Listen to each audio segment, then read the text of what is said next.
સમયસારજીનો મહિમા બતાવતા ગુરુદેવ ફરમાવે છે કે આ સમયસારજી આગમોનું પણ આગમ છે,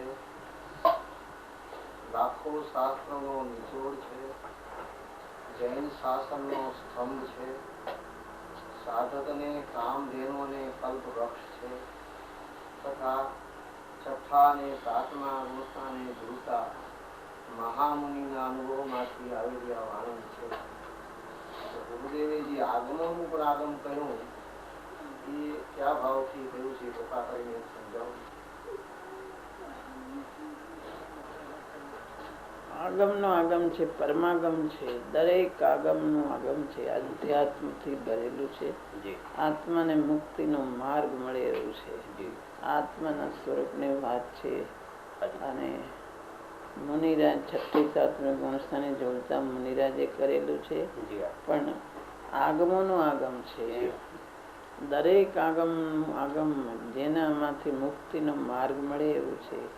અધ્યાત્મ નો આખું બધો ભંડાર ભરેલો છે, માટે આગમ નું આગમ કીધું છે. પરમાગમ દરેક આગમો, પણ આ આગમ તો આગમ નો આગમ છે.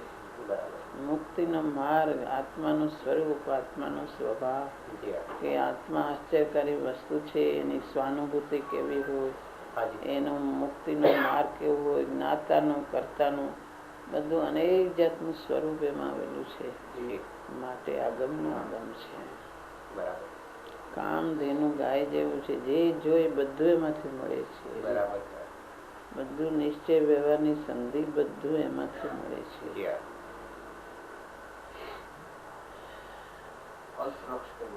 કલ્પ વૃક્ષ છે, જે ઈચ્છે તે મળે છે, એમાં બધું એમાંથી મળે છે, બધું એમાં આવી ગયું છે, માટે આગમ નું આગમ છે.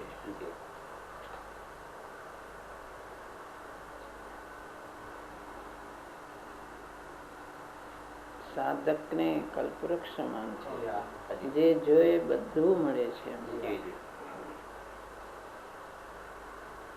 દરેક ઠેકાણે કુંદ કુંદામના એ બધું આવે છે ને, કુંદાચાર્ય, અને એમનું આ સમયસાર શાસ્ત્ર એ બધું આખું સ્વરૂપ, એમાં બધું આત્મા વસ્તુ કેવી, નિશ્ચયથી શું, વ્યવહારથી શું, એનું મુક્તિનો માર્ગ શું, જ્ઞાતા કરતા બધું અંદર ભેદ જ્ઞાનનું સ્વરૂપ બધું આવે છે. સહાનુભૂતિ કોને કહેવાય બધું